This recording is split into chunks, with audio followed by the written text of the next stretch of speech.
Nessa aula, a gente vai entender sobre estruturas de repetição dentro do JavaScript. Então, a gente vai aprender a criar um for e um while. Basicamente, o for, a gente cria um intervalo.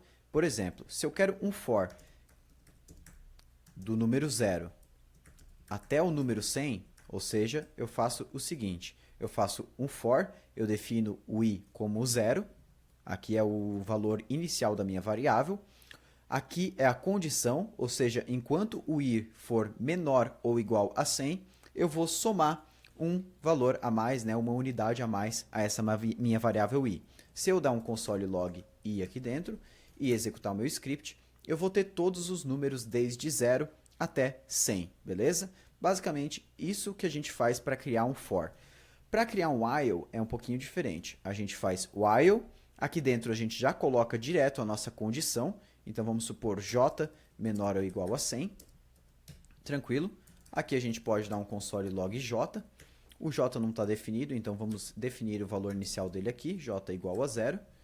E aqui a gente pode dar, por exemplo, um j++ para somar o valor dele com 1, beleza? Se eu executar aqui agora, deixa eu comentar o for, a gente vai ter basicamente o mesmo resultado. Porém, quando eu devo utilizar o for e quando eu devo utilizar o while? Eu recomendo utilizar o for sempre que você souber o tamanho do intervalo. Então, por exemplo, aqui a gente já sabe qual que é a nossa condição final, né? Quando o i chegar a 100, ele para.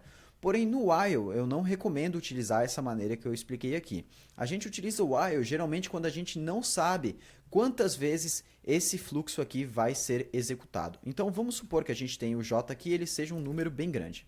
Vamos botar aqui esse número. E enquanto que o j enquanto que o j for maior que 50, eu vou executar esse conteúdo dele. O que é esse conteúdo dele aqui?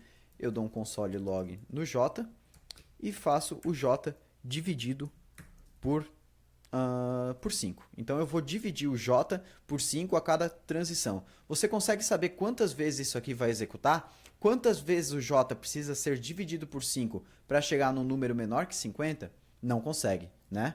Então por isso que a gente utiliza o while, quando a gente não tem controle do tamanho e de quantas interações ele vai executar. Se eu executar aqui meu script, ele executou esse script aqui mais ou menos umas 3, 4, 5, 6, 7, 8, 9, 10 vezes. Então o J aqui, o while, teve 10 interações até ele chegar num número menor que 50, beleza? Então a divisão aqui do próximo item por 5 daria 20 e poucos, então ele foi menor que 50 e não entrou na condição. Tranquilo?